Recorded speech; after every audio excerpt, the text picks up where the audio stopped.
সালামু আলাইকুম, hello guys. আমি এখন আপনাদের ছোট্ট একটা টিপস দিব। সেটা হচ্ছে যারা জিপসাম বোর্ডের কাজে আসতে চাচ্ছেন, যারা একদম নতুন, তাদের জন্য এই ভিডিওটা। আসলে দেখেন কিভাবে তারা এই দেখেন এই জিনিসটা বানাইতেছে। এটা আপনার হাতে লাগাইতেছে না, দেখেন মেশিনে লাগাইতেছে এটার মাধ্যমে। ঠিক আছে, এটার মাধ্যমে দেখেন। আর এইখানে দেখেন এটার নাম কি ভাই? C clamp. হ্যাঁ হ্যাঁ হ্যাঁ, BD2 সি ক্লাম্প বলা হয়। তো যারা জিপসাম বোর্ডের কাজে আসতে চাচ্ছেন, মোয়াল্লেম অথবা হেল্পার, তাদের জন্য এটা ভিডিওটা খুবই হেল্পফুল হবে। দেখেন এরা কিভাবে। আর ওইটার নাম কি যে মাথা লাগাইতেছেন? এটার তো ফিশার তো সবগুলাই দেখা গেছে কি, হ্যাঁ ওই প্লাস্টিকের ফিশারও কিন্তু থাকে, তাই না? আচ্ছা আচ্ছা, তাহলে এটা ইউনিফিক্স বলা যায়, ইউনিফিক্স। হ্যাঁ হ্যাঁ হ্যাঁ, স্টিল ফিশার। তো এই যে ফিশারগুলো লাগায়া তারপরে এটা কয় নাম্বার বিট দিয়ে লাগাইতে হয়, হোল করতে হয়? 7 নাম্বার। 7 নাম্বার বিট দিয়া আপনারা ছাদের মধ্যে এটা লাগাইতে পারবে। তাহলে এটা একটা আপনি শিখা রাখেন যে এই ফিশারটা 7 নাম্বার বিট দিয়ে লাগাইতে হবে। এটা আপনি একটা ইন্টারভিউতে আপনি প্রশ্ন করতে আপনি পাইয়া যাবেন গা। আর এটার নাম কি এটাও বলতে পারবেন। আর দেখেন কিভাবে ভাই লাগাইতেছে মেশিনের মাধ্যমে, যেন কাজটা তাড়াতাড়ি হয়। এটা হাতেও করতে পারবেন আপনি, কাজটা যেন তাড়াতাড়ি হয় এইভাবে আপনি মেশিনে লাগাইতেছে তাড়াহুড়া করার জন্য। ঠিক আছে। যারা জিপসাম বোর্ডের কাজে আসতে চাচ্ছেন তাদের জন্য দেখেন এটার নাম কি দাদা? এটা হ্যাঁ, এটা একটা ফিশিং লাইন। এটা লাইন অনেক সময় সিধা করার জন্য, জিপসামের বোর্ড সিধা করে লাগানোর জন্য এটা ইউজ করা হয়। আর এটা দেখেন তারা এটাও কোনো সময় ইউজ করতে হয়। এটা হোলসা।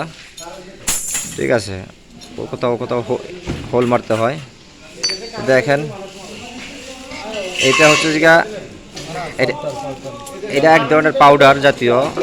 এটা এই সুতার মধ্যে লাগায়া তারপরে একটা টাচ করলে ওরা একটা দাগ হয়ে যায়। ওই দাগ অনুযায়ী তারা জিপসাম বোর্ড মারতে পারে, সি ক্লাম্প মারতে পারে, সি চ্যানেল মারতে পারে। ঠিক আছে। আর এই যে তো ভাই আমার সাথে একটু কথা বলবেন? হ্যাঁ বলেন। এইটা আমাদের এদিক থেকে আমাদের জিপসাম বোর্ডের এই যে ভাই ঠিকাদার, উনি হচ্ছে যে আমাদের বাংলাদেশি ভাই। তো উনির অনেক কাজ হইতেছে এই আজিজিয়া একটা আলমুসা হসপিটাল হইতেছে এখানে। তো ভাই সাহেব আপনি আপনার মোয়াল্লেমদের কত করে রাখতেছেন, কত করে দিচ্ছেন? ভাই মোয়াল্লেম হলো আপনার 140 টাকা আর লেবার 100 টাকা। আচ্ছা আচ্ছা। তো দেখেন যারা বাংলাদেশি ভাই যারা আসতেছেন জিপসাম বোর্ডের কাজে, তো অবশ্যই এখানে ভালো একটা অপরচুনিটি আছে। তো বুঝতে পারবেন আসলে এখানে জিপসাম বোর্ডের এই দেশের মধ্যে, বিশেষ করে সৌদি আরবে দেখলাম যে হিউজ পরিমাণ কাজ হয়। তো অতএব এই ধরনের এই যে ভাই আমাদের বাংলাদেশি ভাই খুবই ভালো। উনির সাথে যদি আপনারা যোগাযোগ করেন তাহলে আপনারা জিপসাম বোর্ডের কাজের ভালো একটা অপরচুনিটি আপনারা পাইবেন, ফেসিলিটি পাইবেন। ঠিক আছে। আর আপনার খাওয়া দাওয়া কীভাবে দেন? এখানে আপনার মানে শহরে থাকলে খাওয়া দাওয়া নিয়ে যান, আচ্ছা শহরের বাইরে গেলে খাওয়া আচ্ছা, বুঝতে পারছেন না? যারা নতুন আসতে চাচ্ছেন তারা বুঝে নেন কথাটা। যারা সিটিতে থাকেন, মানে মূল যে শহরের স্থানীয় আর কি, হ্যাঁ হ্যাঁ হ্যাঁ হ্যাঁ, ওখানে যদি থাকা হয় তাহলে খাওয়া দাওয়ার সবাই যার সে নিজে খায়। আচ্ছা আচ্ছা আচ্ছা কিন্তু সকালে দুপুরে আমি দিই, আচ্ছা আচ্ছা। রাত্রে বাসায় খাই। তার মানে সকাল, শহরের বাইরে আমি নিয়ে যাই, হ্যাঁ হ্যাঁ হ্যাঁ, নিজ দায়িত্বে, তাহলে রাতে তার মানে সিটির ভিতরে যদি থাকেন তাহলে নিজ দায়িত্বে খাইতে হবে। আর যদি সিটির বাইরে হয় তাইলে মনে করেন যে উনি খাবার অ্যারেঞ্জ করবে। ঠিক আছে, এই সিস্টেম আর কি। সিটিতে থাক সিটির বাইরে থাক দুইবার আমি খাবার হ্যাঁ হ্যাঁ হ্যাঁ হ্যাঁ। তাহলে আপনার নামটা কি? আমার নাম মোহাম্মদ ফরহাদ ভাই, আমাদের বাংলাদেশে খুবই ভালো উনি। তা আপনারা যারা এই কাজে আসতে চাচ্ছেন তারা এই কাজে আসতে পারেন, সমস্যা নাই। দেখেন কত সুন্দর করে তারা অ্যারেঞ্জ করতেছে।